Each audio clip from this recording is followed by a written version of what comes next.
Hello മക്കളെ, എല്ലാവർക്കും മധുരം മലയാളത്തിൻ്റെ പുതിയൊരു ക്ലാസ്സിലേക്ക് സ്വാഗതം.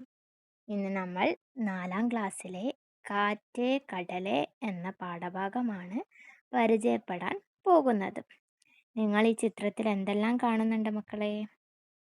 ഒരു കടൽ തീരമാണല്ലേ? കടൽ തീരത്ത് എന്താണ് കാണാൻ പറ്റുന്നത്? ആ, ഒരുപാട് കുട്ടികൾ കളിക്കുന്നുണ്ടല്ലേ? അവരെന്തെല്ലാമാണ് ചെയ്യുന്നത്? പട്ടം പറത്തുന്നു, മണലിൽ കളിക്കുന്നു, മണൽ കൊണ്ട് കളിക്കുന്നു, രൂപങ്ങൾ ഉണ്ടാക്കുന്നു, ബോൾ വെച്ച് കളിക്കുന്നു, കടലിലേക്ക് നോക്കി നിൽക്കുന്ന കുട്ടി. അങ്ങനെയല്ലേ? ഇവര് പ്രകൃതിയുമായി ഒന്നിച്ചിരുന്ന് സന്തോഷിക്കുകയാണല്ലേ? നിങ്ങളും പ്രകൃതിയിൽ എന്തെല്ലാം ചെയ്യാറുണ്ട്? എന്തെല്ലാം കളിക്കാറുണ്ട്? പ്രകൃതിയെ ആസ്വദിക്കാറില്ലേ?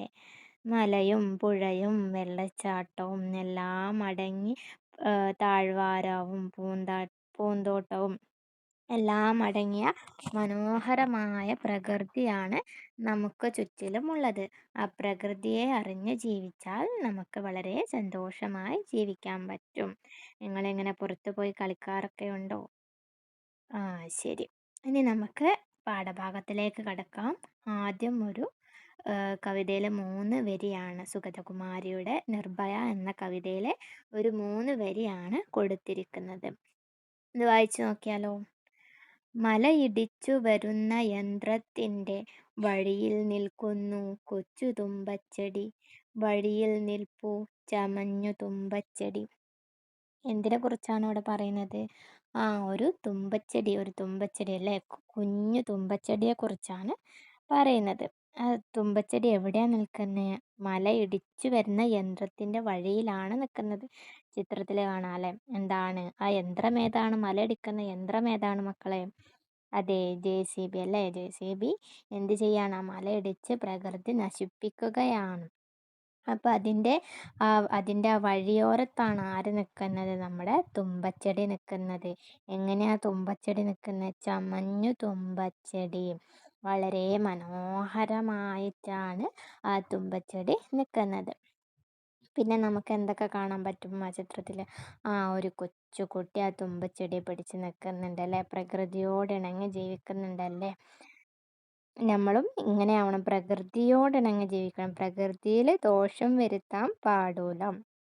പ്രകൃതിയിൽ ദോഷം വന്നാൽ എന്ത് സംഭവിക്കും? അത് നമ്മളെയും ബാധിക്കും. അതിനാൽ പ്രകൃതിയോട് ഇണങ്ങി ജീവിക്കേണ്ടതിൻ്റെ ആവശ്യകത കൂടിയാണ് ഈ കവിതയിൽ സൂചിപ്പിച്ചിരിക്കുന്നത്. ഇനി അടുത്ത നോക്കിക്കേ മക്കളെ, അടുത്ത പേജിൽ എന്താ കാണുന്നത്? മാനത്തും താഴത്തും മരങ്ങളും ചെടികളും പൂക്കളും സൂര്യനും കാറ്റും പുഴയും മനുഷ്യനും മറ്റു ജീവികളുമൊക്കെ ചേരുന്നതാണല്ലോ പ്രകൃതി. എങ്ങനെയൊക്കെയാണ് നാം പ്രകൃതിയെ അനുഭവിക്കാറുള്ളത്? എങ്ങനെയാ മക്കളെ നമ്മൾ പ്രകൃതിയെ അനുഭവിക്കാറുള്ളത്? ആ, കാറ്റ് വീശുമ്പോൾ നമുക്ക് പ്രകൃതിയെ അനുഭവിക്കാൻ പറ്റില്ല. പിന്നെ പൂക്കളുടെ സുഗന്ധം, മനോഹരമായ പൂന്തോട്ടങ്ങൾ, താഴ്വാരങ്ങൾ, പിന്നെയോ മഴ പ്രകൃതിയിൽ നിന്നല്ലേ വരുന്നത്.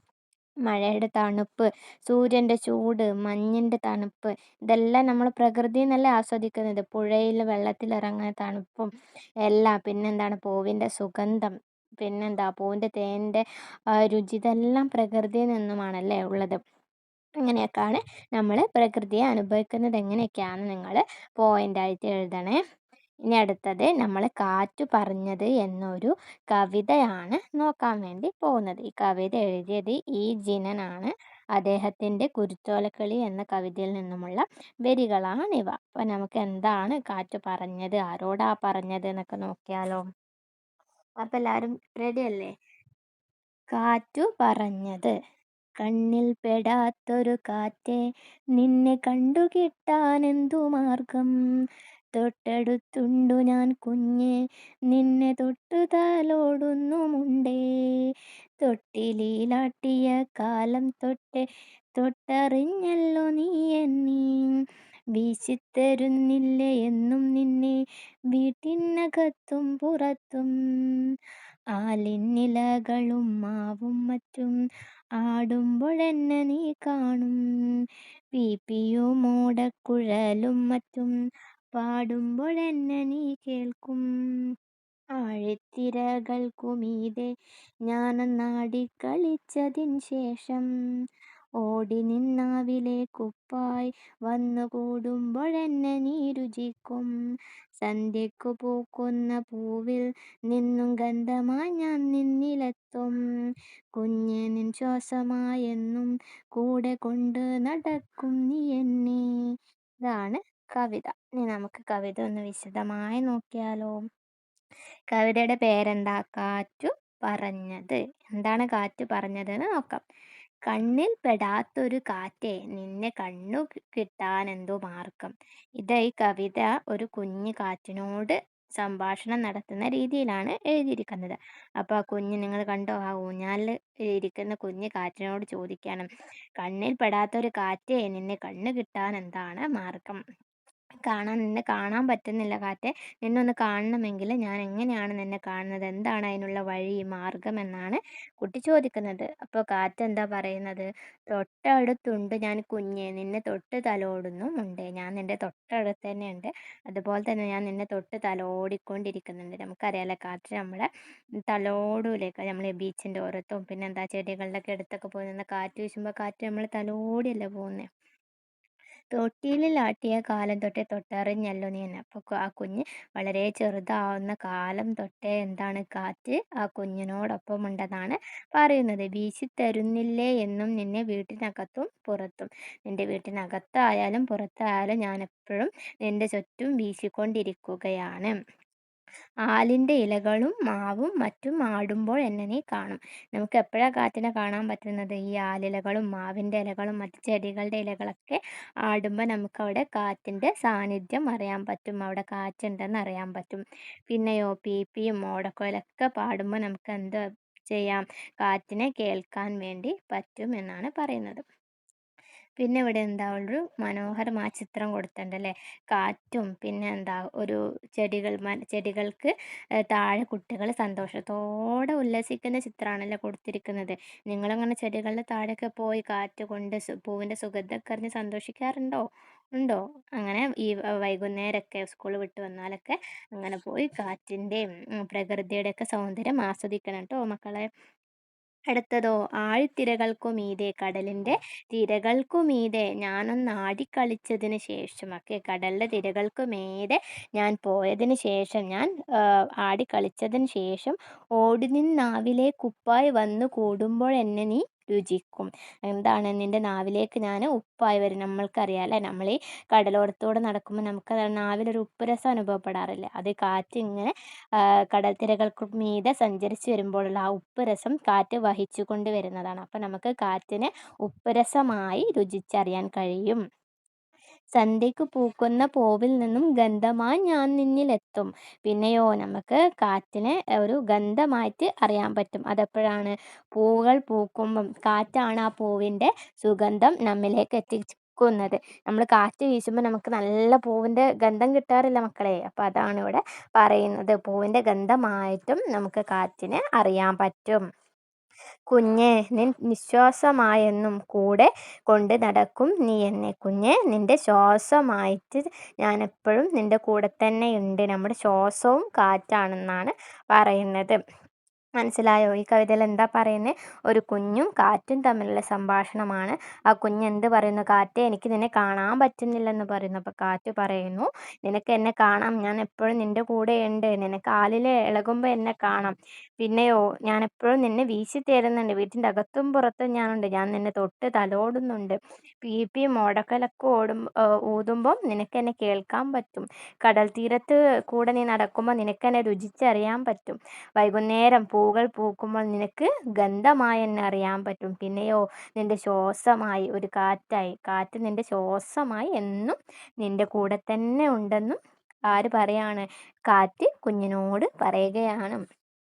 ഇനി അടുത്തതോ, ഇനി എന്താണ് ഇവിടെ വരുന്നത്? കുറച്ച് പ്രവർത്തനങ്ങളുണ്ടല്ലേ, നമുക്ക് ആ പ്രവർത്തനങ്ങൾ നോക്കിയാലോ?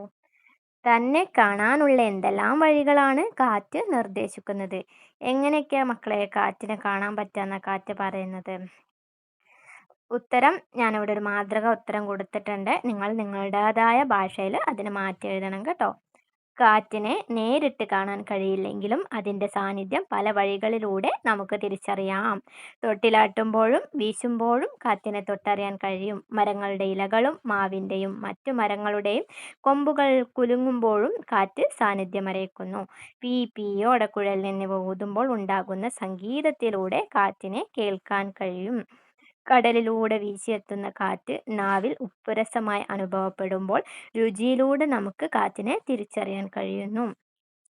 സന്ധ്യയ്ക്ക് പൂക്കുന്ന പൂവുകളിൽ നിന്ന് പരക്കുന്ന സുഗന്ധം കാറ്റിൻ്റെ ഗന്ധാനുഭവം നൽകുന്നു. ഏറ്റവും പ്രധാനമായി ജീവശ്വാസമായി കാറ്റ് എല്ലായ്പ്പോഴും നമ്മളോടൊപ്പം നിലകൊള്ളുന്നു. ഇങ്ങനെ പല വഴികളിലൂടെ നമുക്ക് കാറ്റിനെ അറിയാൻ പറ്റുമെന്നാണ് ഇവിടെ പറയുന്നത്. അടുത്ത ചോദ്യം നോക്കിയേ. അക്ഷരങ്ങളുടെ ആവർത്തനം കൊണ്ട് കൂടുതൽ ഭംഗി തോന്നുന്ന ഭാഗങ്ങൾ കവിതയിൽ നിന്ന് കണ്ടെത്തൂ. ഇത്തരത്തിലുള്ള മറ്റു പ്രയോഗങ്ങൾ തയ്യാറാക്കി എഴുതൂ. അക്ഷരങ്ങളുടെ ആവർത്തനം പറഞ്ഞാൽ എന്താ? ഒരേ അക്ഷരങ്ങൾ, ഒരുപോലുള്ള അക്ഷരങ്ങൾ ആവർത്തിച്ച് ആവർത്തിച്ച് വരുമ്പോൾ കവിതയ്ക്ക് കൂടുതൽ ഭംഗി തോന്നും. അതുപോലുള്ള വരികൾ ഏതൊക്കെയാണ്? മിസ് ഇവിടെ 3 വരി കൊടുത്തിട്ടുണ്ട്. നിങ്ങൾ ഇതിൽ കവിതയിൽ ഒരുപാട് വരിയുണ്ട്, അത് കണ്ടുപിടിച്ച് എഴുതണം. നമുക്ക് നോക്കിയാലോ. തൊട്ടടുത്തുണ്ടു ഞാൻ കുഞ്ഞേ, നിന്നെ തൊട്ടു തലോടുന്നുമുണ്ട്. ഇവിടെ കണ്ടോ, തൊട്ടടുത്ത്, തൊട്ട്, തലോട്, താ, ടാ സൗണ്ടൊക്കെ, ശബ്ദമൊക്കെ ആവർത്തിച്ച് വരുന്നില്ല. അപ്പോൾ കവിതയ്ക്ക് ഇത്തിരിയും കൂടെ ഭംഗി തോന്നുന്നില്ലേ? അതാണ് ഇവിടെ പറയുന്നത്. ഞാൻ, കുഞ്ഞേ, ഞാ സൗണ്ടൊക്കെ. തൊട്ടിലിലാട്ടിയ കാലം തൊട്ടേ തൊട്ടറിഞ്ഞല്ലോ നീ എന്നെ. കണ്ടോ, എത്ര തോ വന്നു, എത്ര ടാ വന്നു. ഓക്കെ, കണ്ടില്ലേ? അതുപോലെ സന്ധ്യയ്ക്ക് പൂക്കുന്ന പൂവിൽ നിന്നും ഗന്ധമാ ഞാൻ നിന്നിലെത്തും. സന്ധ്യ, ഗന്ധം തുടങ്ങിയ വാക്ക്. പിന്നെ പൂക്കുന്ന, പൂവിൽ നിന്നും, അതൊക്കെ എന്താണ്? ആവർത്തനമാണ്. ഇതുപോലെയുള്ള കൂടുതൽ വരികൾ കണ്ടെത്തി എഴുതണേ. അടുത്ത ചോദ്യം. കാറ്റ് പറഞ്ഞത് എന്ന കവിത പരിചയപ്പെടുത്തുന്ന കുറിപ്പ് തയ്യാറാക്കൂ. ഒരു ആസ്വാദനക്കുറിപ്പാണ് അടുത്തതായിട്ട് എഴുതാൻ വേണ്ടി പറയുന്നത്. ഓക്കെ, അതിൻ്റെ ഒരു ആസ്വാദനക്കുറിപ്പ് നോക്കാം. ഈ ജിനൻ രചിച്ച കാറ്റു പറഞ്ഞത് എന്ന കവിത പ്രകൃതിയെയും മനുഷ്യജീവിതത്തെയും ബന്ധിപ്പിക്കുന്ന മനോഹരമായൊരു ബാലകവിതയാണ്. കാണാനാവാത്ത കാറ്റ് കുട്ടിയോട് നേരിട്ട് സംസാരിക്കുന്ന രീതിയിലാണ് കവിത അവതരിപ്പിക്കുന്നത്. മരങ്ങളുടെ ഇലകളുടെ ചലനം, കടലിൻ്റെ ഉപ്പുരസം, പൂവിൻ്റെ സുഗന്ധം, സംഗീതത്തിൻ്റെ മാധുര്യം, മനുഷ്യൻ്റെ ശ്വാസം, ഇതെല്ലാം വഴിയാണ് കാറ്റ് തൻ്റെ സാന്നിധ്യം കുട്ടിയിലേക്ക് എത്തിക്കുന്നത്. പ്രകൃതിയുമായി കുട്ടിയുടെ ആത്മബന്ധം സ്ഥാപിക്കുന്ന തരത്തിൽ കവിത വളരെ ലാളിത്യത്തോടും സൗന്ദര്യത്തോടും കൂടി സൃഷ്ടിച്ചിരിക്കുന്നു. നിങ്ങൾക്ക് ഈ കവിതയിൽ നിന്ന് എന്തൊക്കെയാണ് മനസ്സിലായതെന്ന് എഴുതിയിട്ട് അതൊരു ഒരു കുറിപ്പാക്കി എഴുതുക. അടുത്തതോ. കുട്ടി കാറ്റിനെ അനുഭവിക്കുന്നത് പോലെ നേരിട്ട് കാണാതെ നിങ്ങൾ ജീവിതത്തിൽ അനുഭവിക്കുന്ന മറ്റെന്തൊക്കെയുണ്ട്? ഈ കവിതയിൽ എന്താ? കുട്ടി കാറ്റിനെ കാണുന്നില്ല, പക്ഷേ അനുഭവിക്കുന്നുണ്ട്. അതുപോലെ നമ്മൾ കാണാൻ പറ്റാത്തതും എന്നാൽ അനുഭവിക്കുന്നതുമായ കാര്യങ്ങൾ ഏതൊക്കെയാണ്? ഏതൊക്കെയാണ് മക്കളെ? ദൈവത്തിൻ്റെ സാന്നിധ്യം അല്ലേ? നമുക്ക് പലപ്പോഴും ദൈവത്തിൻ്റെ സാന്നിധ്യം അറിയാൻ പറ്റും, പക്ഷെ ദൈവത്തിനെ കാണാൻ പറ്റുന്നുണ്ടോ? ഇല്ല, കാണുന്നില്ലെങ്കിൽ നമ്മൾ ആ ദൈവത്തിൻ്റെ സാന്നിധ്യം അനുഭവിക്കുന്നുണ്ട്. ഇപ്പം പെട്ടെന്ന് എന്തെങ്കിലും അപകടത്തിൽ നിന്നൊക്കെ രക്ഷപ്പെട്ട് നമ്മൾ പറയൂലേ, ആ ദൈവം രക്ഷിച്ചതാണ്, അങ്ങനെയൊക്കെ പറയാറില്ല. അതാണ് മാതാപിതാക്കളുടെ സ്നേഹവും കരുതലും ഒക്കെ നമുക്ക് അനുഭവിക്കാൻ പറ്റും, പക്ഷെ കാണാൻ പറ്റുമോ? ഇല്ല. പിന്നെന്താണ്? സൗഹൃദത്തിൻ്റെ ശക്തി. നമുക്ക് ഒത്തിരി സുഹൃത്തുക്കൾ ഉണ്ടല്ലേ, ആ സുഹൃത്ത് ബന്ധം നമുക്ക് കാണാൻ പറ്റുമോ? ഇല്ലല്ലോ, പക്ഷെ അനുഭവിക്കാൻ പറ്റും. സംഗീതത്തിൻ്റെ മാധുര്യം. പിന്നെയോ വികാരങ്ങൾ, സന്തോഷം, ദുഃഖം, ഓർമ്മകൾ, പിന്നെ സമയം, ഇതൊക്കെയാണ് നമുക്ക് അനുഭവിക്കാൻ പറ്റുന്നത് എന്നാൽ കാണാൻ പറ്റാത്തതുമായ കാര്യങ്ങൾ. അപ്പം നമ്മളൊരു മനോഹരമായ കവിത പഠിച്ചല്ലേ. കാറ്റും ഒരു കുഞ്ഞും തമ്മിലുള്ള സംഭാഷണമാണല്ലോ അത്. അപ്പം എല്ലാവർക്കും ഈ കവിത ഇഷ്ടപ്പെട്ടു, മനസ്സിലായെന്ന് വിചാരിക്കുന്നു. അപ്പോൾ പുതിയ വീഡിയോകൾക്കായി ചാനൽ സബ്സ്ക്രൈബ് ചെയ്യുക, ഇഷ്ടപ്പെട്ട ലൈക്ക് ചെയ്യുക, ഡൗട്ട് എന്തെങ്കിലും ഉണ്ടെങ്കിൽ താഴെ കമൻറ്റ് ബോക്സിൽ അറിയിക്കാം കേട്ടോ. അപ്പോൾ ശരി മക്കളെ, താങ്ക് യു.